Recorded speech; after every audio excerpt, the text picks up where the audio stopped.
लाला रामदेव कह रहे हैं कि देश संसद से चलेगा, सड़क पे नहीं चलेगा। अरे भाई, तो फिर रामलीला मैदान में क्यों उतर गए थे काले धन की मांग को लेकर? राहुल गांधी ने देश के गृह मंत्री अमित शाह से जवाबदेही पर सवाल क्या उठाया?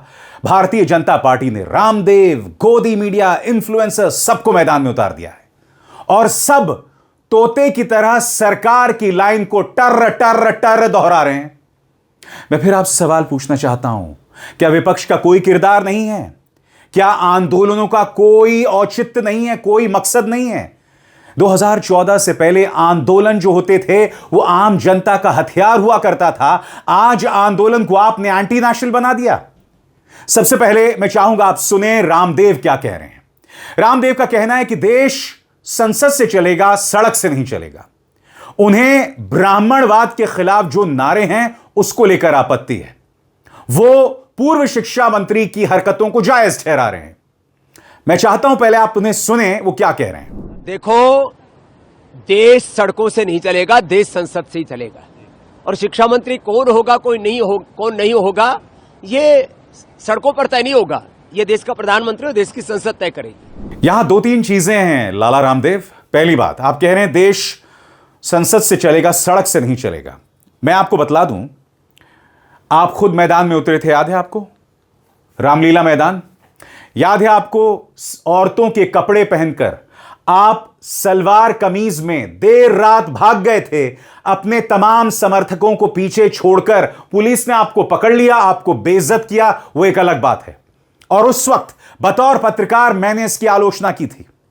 मगर मैं यहां सवाल क्या उठा रहा हूं, यह देश बेशक कानून बनाए जाएंगे संसद में, मगर दबाव आंदोलनों के जरिए आएगा। और यह आंदोलन होते हैं सड़क पर। यह आंदोलन रामदेव आपने भी करने की कोशिश की थी जब यह देश एक स्वस्थ लोकतंत्र हुआ करता था, जब आप सत्ता से सवाल कर सकते थे आंख में आंख डाल के। मगर आज इस सत्ता के चाटुकार बन गए हैं आप रामदेव। शर्म आती है आपको? आप कह रहे हैं कि प्रधानमंत्री और मंत्रिमंडल तय करेगा कि मंत्री कौन होगा। अरे भाई, इस देश में प्रधानमंत्री की कोई जवाबदेही नहीं है। प्रधानमंत्री कोई प्रेस कॉन्फ्रेंस नहीं करते हैं। इतना बड़ा विवाद हो रहा है जंतर मंतर में, प्रधानमंत्री को लगता है कि इंस्टाग्राम में 3 वीडियोस बनाकर उनका काम पूरा हो जाता है। देश के गृह मंत्री, इतनी हिंसा हुई 20 तारीख को, क्या उन्हें संसद नहीं आना चाहिए? जवाब नहीं देना चाहिए? ये मुद्दे हैं जिससे आप नहीं भाग सकते लाला रामदेव। भूल गए आप अपना इतिहास? भूल गए आप किस तरह से देर रात भागे थे? तब आपने कहा था मेरी जान को खतरा है। आप अपने तमाम समर्थकों को पीछे छोड़कर चले गए थे। यह कायरता नहीं तो क्या है? यह बताता है स्ट्रेंथ ऑफ कैरेक्टर। अगर आपको लग रहा है कि आपकी जान को खतरा है, तब भी आपको अपने समर्थकों के साथ उस रात रहना चाहिए था। हो सकता है कि आपकी मौजूदगी के चलते दिल्ली पुलिस लाठी ना चलाती, और अगर चलाती तो उन लाठियों का सामना करते ना, जैसे 20 जुलाई को स्टूडेंट्स ने इसका सामना किया था। मगर नहीं, आप देर रात भाग गए। और अब आप ज्ञान दे रहे हैं। क्या ज्ञान दे रहे हैं आप? कि देश चलेगा संसद से, सड़क से नहीं। आप अपने तमाम पुराने वादे भूल गए। और आपने जो पुराने वादे किए थे कि भाई देश में जब काला धन आएगा तो पेट्रोल के दाम 30 रुपए 1 लीटर का हो जाएगा, यह आपका बयान था। आपने उस बयान को गायब कर दिया। यह देखिए जनसत्ता में आपका पुराना बयान। आपने क्या कहा था? काला धन वापस आए तो पेट्रोल 30 रुपए में मिलेगा। रामदेव ने 9 साल पहले किया था दावा। अब लोगों ने पूछा कहां है हमारा पैसा?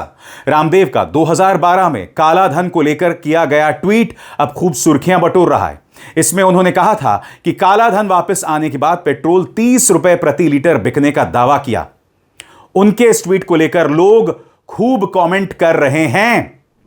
सबसे शॉकिंग बात रामदेव कि आपने इस बयान से आप पलट गए, बुरी तरह से पलट गए। और सिर्फ रामदेव नहीं है, इंडिया टुडे के संपादक रजत शर्मा, कहने को ये पत्रकार हैं साहब, मगर सुनिए राहुल गांधी पर किस तरह से हमला कर रहे हैं। गौर फरमाइए उनका बयान। संसद में राहुल की स्पीचेस का एक फिक्स्ड फॉर्मूला है, एक पैटर्न। विषय से भटकाना, बेमतलब की कहानियां सुनाना, दूसरों का मजाक उड़ाना, अपने आसपास बैठे एमपीज को हंसाना, दूसरों को डरपोक और अपने आप को बहादुर बताना, ऐसी ऐसी बातें कहना जो सामने वाले को उत्तेजित करे, फिर शोर मचे तो यह कहना मुझे बोलने नहीं दिया जाता। यानी कि राहुल गांधी को जो कल रोका गया बोलने से, उसे भी यह शख्स जायज ठहरा रहा है। मैं रजत शर्मा से एक सवाल पूछना चाहता हूं। मैं जानता हूं रजत शर्मा, जब आप युवा हुआ करते थे तब आप एबीवीपी से जुड़े थे, आप जनसंघ से जुड़े थे। स्वर्गीय अरुण जेटली के आप पे इतने उपकार हैं जिसके चलते आप दिल्ली क्रिकेट संघ के एक सदस्य भी बन गए थे या कोई अधिकारी आप बन गए थे, और यह सब आप इसलिए बने क्योंकि आप अरुण जेटली के इतने करीबी थे। मगर इसका मतलब यह नहीं कि आप भारतीय जनता पार्टी की चाटुकारिता करें। मैं जानता हूं आप अरुण जेटली के करीबी थे, मैं जानता हूं आप अटल जी के करीबी थे, मैं जानता हूं आप भाजपा के बहुत करीबी थे, मगर आप एक न्यूज चैनल के मालिक हैं। मैं आपसे एक सवाल पूछना चाहता हूं। पहलगाम हमला, दिल्ली दंगे, मणिपुर, आपने इन तमाम मुद्दों पर कभी भी अमित शाह से सवाल किया है?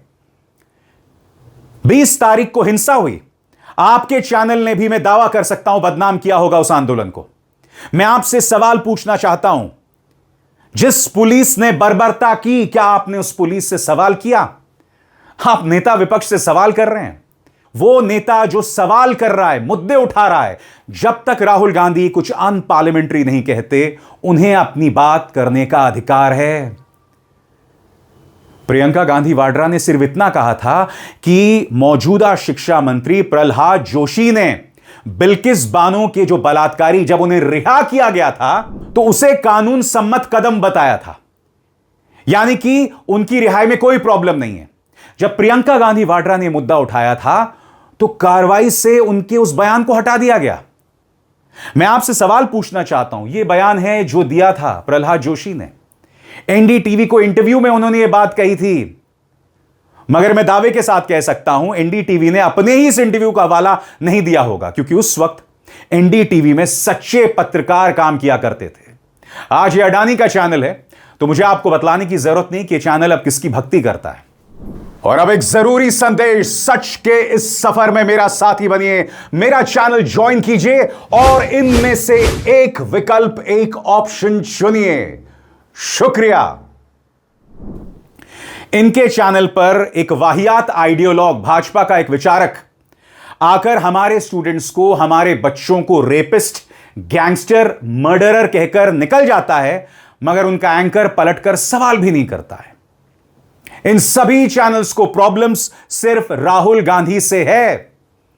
और सबसे बड़ी बात दोस्तों, ये लोग भाषा का मुद्दा उठा रहे हैं। अभिजीत दिपके ने मुख्यमंत्री योगी आदित्यनाथ पर करारा ताना कसा है। वो याद दिला रहे हैं कि मुख्यमंत्री आदित्यनाथ के मुंह से गलती से एक बार चू शब्द निकल गया था। अब चू से क्या है आप खुद देख लीजिए उन्होंने क्या कहा था। क्या करते हो चू? मैं क्षमा चाहूंगा कि मैंने आपको उनका यह बयान दिखाया। सबसे बड़ी बात दोस्तों, जैसे ही अभिजीत दिपके ने बयान दिखाया, सोशल मीडिया हैंडल्स में सब कहने लगे कि ये झूठा है, ये फर्जी है, ये एआई जेनरेटेड है। कोई फर्जी नहीं है, कोई फेक नहीं है। अब मैं आपको का लाइव प्रोग्राम दिखाता हूं जो फैक्ट चेकर ऑल्ट न्यूज ने पेश किया है। उस लाइव शो में मुख्यमंत्री आदित्यनाथ के मुंह से वो बयान निकल गया था, जिसकी वजह से उन्हें वो बयान काटना पड़ा था। अगर आप भूल गए हो तो आइए सुने। आदरणीय प्रधानमंत्री जी का, केंद्रीय स्वास्थ्य मंत्रालय का हृदय से आभार व्यक्त करता हूं। देश के वैज्ञानिकों का अभिनंदन करता हूं। क्या करते हो चूत करने का? मैं फिर कहना चाहता हूं दोस्तों, क्या इन लोगों को अधिकार है हमारे बच्चों के बारे में कहने का कि तुम्हारी भाषा खराब है? वो तो चलो बच्चे हैं, 18, 19, 20, 21 साल के हैं, बड़े होंगे समझ जाएंगे, भाषा को भी बेहतर कर लेंगे। मगर मैं आपसे सवाल पूछना चाहता हूं, अभी अभी आपने एक मुख्यमंत्री को सुना, अब सुनिए बिधुड़ी साहब को, पूर्व सांसद, संसद के अंदर खड़े होकर बीएसपी के सांसद दानिश अली को न जाने किन किन शब्दों से नवाजा था। पीछे रविशंकर प्रसाद और हर्षवर्धन बैठकर हंस रहे थे, खिलखिला रहे थे। अगर आप भूल गए हो तो सुनिए। सिरे क्यों ले रहे हैं? मोदी साहब सिरे नहीं ले रहे हैं, सिरे ले रहे हैं देश के वैज्ञानिक। ओए उग्रवादी सिरे ले रहे हैं। ए उग्रवादी बोलने नहीं दूंगा कभी खड़ा होगा, ये बता रहा हूं। ए उग्रवादी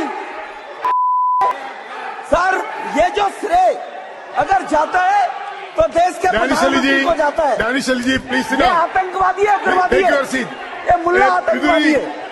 बिदुरी जी, सर अभी मैं बताना चाहता you हूँ, understood, अधीर रंजन जी, अधीर रंजन जी अभी Please sit शोर down. मचा रहे थे, दानिश लिस्ट अली। पढ़ रहे थे। दानिश उस अली। लिस्ट में अधीर रंजन जी जब Please लिस्ट sit पढ़ down. रहे थे 1975 से दानिश लेकर अली, अभी please sit तक, down. इसकी बात If anything करते wrong- रहना थी। बाहर देखो इन बोलने If को। anything- और बात वहां नहीं रुकी, इनके प्रवक्ताओं की भी यही हालत है। कभी औरतों को गाली बकते हैं। प्रेम शुक्ला इनका एक प्रवक्ता है, इसने प्रियंका चतुर्वेदी के बारे में अपशब्द कहा, पंखुड़ी पाठक के बारे में अपशब्द कहा, और सबसे बड़ी बात कांग्रेस के प्रवक्ता सुरेंद्र राजपूत की मां को गाली तक दी। ये शब्दों की बात कर रहे हैं, और ये कोई बच्चे नहीं हैं, 20-21 साल 19 साल के नहीं हैं, ये अधेड़ उम्र के लोग हैं या बुजुर्ग हो चुके हैं। सुनिए क्या कहा था प्रेम शुक्ला ने। जी आदमी को पकड़ के लाएंगे तो क्या होगा? नहीं, पर आप तो सहम रख सकते हैं ना संजीव जी। आप प्रेम जी आप तो सहम रख सकते हैं ना। सुरेंद्र जी आप तो शब्दों पर तो आपका सहम होना नहीं, वो चाहिए। गालियां देगा तो मैं क्या करूंगा? वो गालियां देगा, वो तो क्या किया जाएगा? वो बाहर पार्टी को गालियां देगा तो क्या किया जाएगा? इस गदर को लेकर आप पकड़ गए इस तबाह की औलाद को। कहां से लाए इस तबाह की औलाद को? और ये गाली की बात करते हैं, ये गाली की बात करते हैं। मैं फिर आपसे सवाल पूछना चाहता हूं, क्या इन्हें अधिकार है हमारे बच्चों के बारे में अनर्गल बातें करने का? और बाकायदा इन लोगों ने पूरा प्रोपेगेंडा चला रखा है कल से राहुल गांधी के खिलाफ। रामदेव को उतार दिया, गोदी मीडिया को उतार दिया, अडानी के चैनल को उतार दिया। अरे भाई, अपने गिरबान में झांको, तुम में हिम्मत है इन गालीबाजों से सवाल करने की? किसने कहा था 50 करोड़ की गर्लफ्रेंड? किसने कहा था कांग्रेस की विधवा? किसने संसद के अंदर जब रेणुका चौधरी हंस रही थी तो कहा था कि रामायण के बाद पहली बार ऐसी हंसी सुनी है? और रामायण के अंदर ऐसी हंसी कौन हंसता है? ताड़का हंसती हैं, वो तमाम राक्षसियां हंसती हैं। और प्रधानमंत्री ने यह बयान रेणुका चौधरी के बारे में कहा था। शर्म आती है जो लोग छात्रों पर सवाल उठा रहे हैं उनकी भाषा को लेकर। कल आप जानते हैं एक और खबर सामने आई है। कोयला घोटाले में अदालत ने स्वर्गीय मनमोहन सिंह को पूरी तरह से बरी कर दिया। यानी कि अन्ना आंदोलन के जरिए जितने भी मुद्दे उठाए गए थे, लगातार जिस तरह से भारतीय जनता पार्टी कांग्रेस पर हमला करती थी भ्रष्टाचार को लेकर, एक एक मामले से मनमोहन सिंह का नाम अलग हो गया है। इसी मनमोहन सिंह ने कहा था कि इतिहास, history will be kinder to be, इतिहास मेरे प्रति एक बेहतर रवैया अपनाएगा। यह वो व्यक्ति था, यह वो प्रधानमंत्री था जिसके वक्त में सरकार की जवाबदेही होती थी। जब कोई बड़ी घटना हो जाती थी तब मंत्री हटाए जाते थे। पूर्व प्रधानमंत्री मनमोहन सिंह ने ही तमाम जो घोटाले हुए थे उसकी जांच के आदेश दिए थे। यहां कोई जवाबदेही तय नहीं की जाती है। उल्टा जब छात्र सड़क पर आते हैं तो आरएसएस के जो घटिया लोग हैं उन्हें बलात्कारी और हत्यारा बताते हैं। यह तक कहते हैं कि वहां जो लड़कियां मौजूद हैं, ये आरएसएस का मोहन, इसने कहा था कि वहां जो लड़कियां उन्हें बलात्कार पसंद है। मैं बार बार आपसे पूछ रहा हूं दोस्तों, आपकी अलग राय हो सकती है, मगर उसका मतलब यह नहीं कि हम अपने बच्चों को गाली दें। आज माहौल ऐसा हो गया है कि घर के अंदर जो बुजुर्ग है ना, वो जेनजी को गाली दे रहे हैं, अपने नाते नातियों, अपने पोते पोतियों को गाली दे रहे हैं, उन्हें एंटी नेशनल बता रहे हैं, उन्हें कह रहे हैं कि तुम सब एंटी नेशनल हो। एक सरकार ने आपको इस कदर ब्रेन वॉश कर दिया है, एक पॉलिटिकल पार्टी ने आपको इस कदर ब्रेन वॉश कर दिया कि आप अपने बच्चों को गाली दे रहे हैं।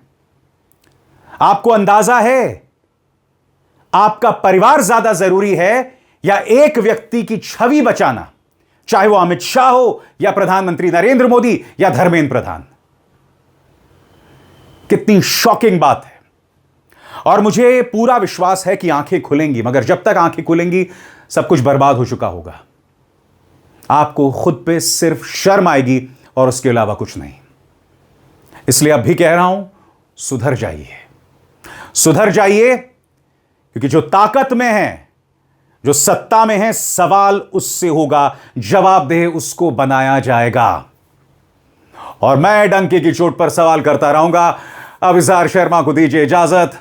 नमस्कार।